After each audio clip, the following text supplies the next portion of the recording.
Hello everyone, welcome to education enhancement. आज के इस सेशन में हम एक और ऑर्गेनेली को पढ़ने जा रहे हैं जो है गोल्गी कॉम्प्लेक्स। प्रीवियस सेशन में हमने एंडोप्लाज्मिक रेटिकुलम के बारे में पढ़ा था। जिन्होंने वो वीडियो नहीं देखा है वो प्लीज़ वो वीडियो पहले देख लें, उसके बाद ही इनको गोल्गी कॉम्प्लेक्स समझ आएगा। तो चलिए आज का सेशन स्टार्ट करते हैं। Golgi complex. गोल्गी कॉम्प्लेक्स को गोल्गी apparatus भी बोला जाता है और गोल्गी बॉडीज़ भी बोला जाता है। ये एक सिंगल मेम्ब्रेन बाउंड ऑर्गेनेली है।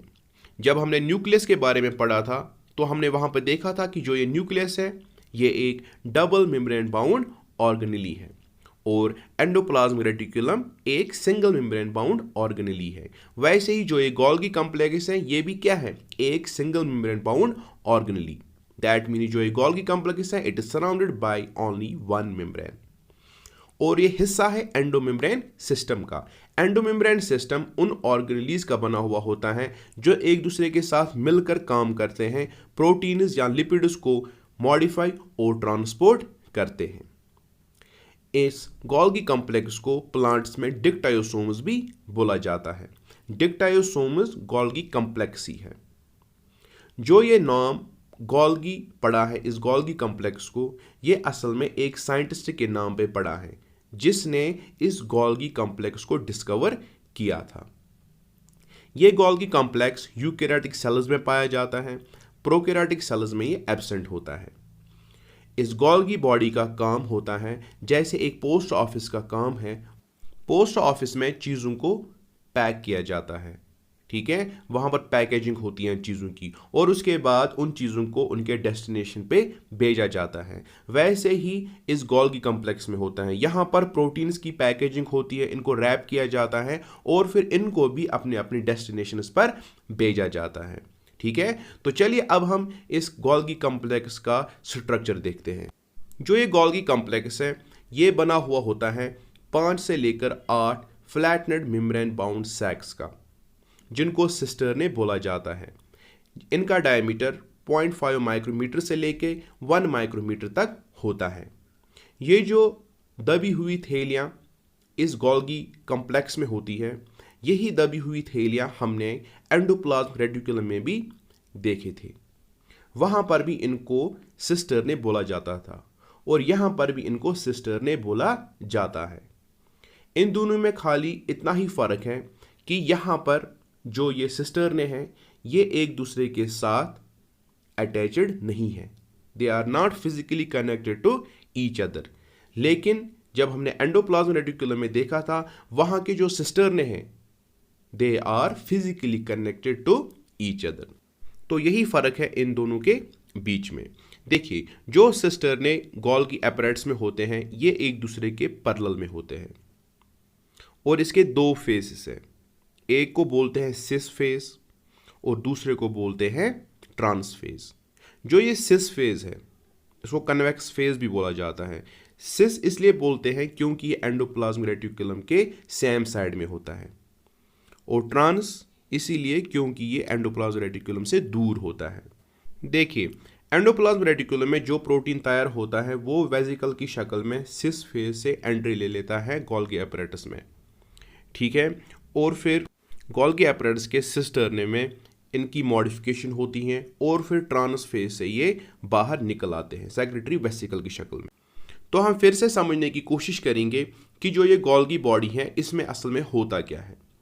एंडोप्लाज्मिक रेटिकुलम जैसे कि आप यहाँ पर देख पा रहे होंगे, यहाँ पर प्रोटीन की सिंथेसिस होती है, ठीक है।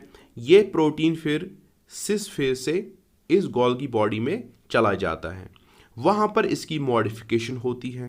जैसे यहाँ पे कार्बोहाइड्रेट ऐड किया जाता है प्रोटीन को तो ग्लाइकोप्रोटीन बन जाता है, या लिपिड ऐड किया जाता है प्रोटीन को तो लाइपोप्रोटीन बन जाता है, ठीक है। तो यहाँ पर मॉडिफिकेशन होती है इस प्रोटीन की।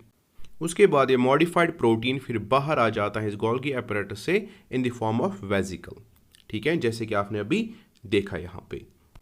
और ये मॉडिफिकेशन इसलिए ज़रूरी है ताकि जो ये प्रोटीन है एक तो ये कारगर बन जाए, ठीक है, इसका कोई मतलब बन सके और दूसरा ये कि ये प्रोटीन प्लाज्मा मेम्ब्रेन से बाहर जा सके।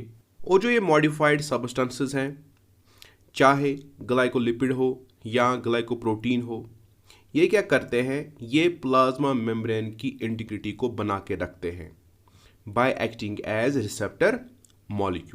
और कुछ मॉडिफाइड प्रोटीन्स या एंजाइम्स सेल से तभी बाहर निकलते हैं जब इनको एक अप्रोप्रिएट सिग्नल मिल सके, जैसे पैनक्रियाटिक एंजाइम्स ऐसे ही प्रोड्यूस होते हैं।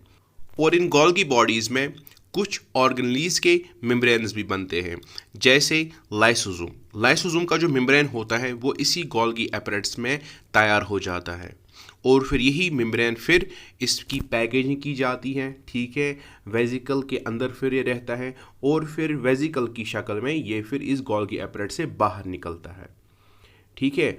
इसी लाइसोसोम के जो एंजाइम्स होते हैं वो भी यहीं पर तैयार हो जाते हैं, यहीं पर उनकी मॉडिफिकेशन होती है। हालांकि तैयार तो एंडोप्लाज्म रेटिकुलम करता है, लेकिन मॉडिफाई गोल्गी बॉडी करती है। देखिए, गोल्गी बॉडीज़ के फंक्शन हमने इस सेशन में डिस्कस किए हैं। अब हम इनको रैप अप करने की कोशिश करेंगे। देखिए, ट्रांसपोर्टेशन, जो चीज़ें एंडोप्लाज्म रेटिकुलम में बनती है उनकी मॉडिफिकेशन गोल्गी बॉडी में होती है। इसके बाद इनको अपनी अपनी जगह पर भेजा जाता है, चाहे सेल के अंदर ही, सेल के किसी ऑर्गेनली में या सेल से बाहर। तो ये ट्रांसपोर्टेशन इसकी एक फंक्शन है। मॉडिफिकेशन, यहाँ पर प्रोटीन्स लिपिड्स की मॉडिफिकेशन होती है। जैसे कार्बोहाइड्रेट ऐड किया जाता है प्रोटीन को तो ग्लाइकोप्रोटीन बन जाता है, या ग्लाइकोलिपिड्स भी यहाँ पे बन जाते हैं। ये इसलिए ताकि जो ये मॉडिफाइड सब्सटेंसेस है ये किसी काम के हो सके। पैकेजिंग, जैसे लाइसोसोम मेम्ब्रेन, उसकी यहाँ पर पैकेजिंग होती है और वेजिकल की सूरत में फिर ये गोल्गी बॉडी से बाहर निकलता है। तो यहीं पर हमारा आज का सेशन समाप्त होता है। उम्मीद है आप लोगों को आज का सेशन काफ़ी अच्छे से समझ आ गया होगा। तो मिलते हैं नेक्स्ट सेशन में किसी नए ऑर्गेनली के साथ। Till then, take care.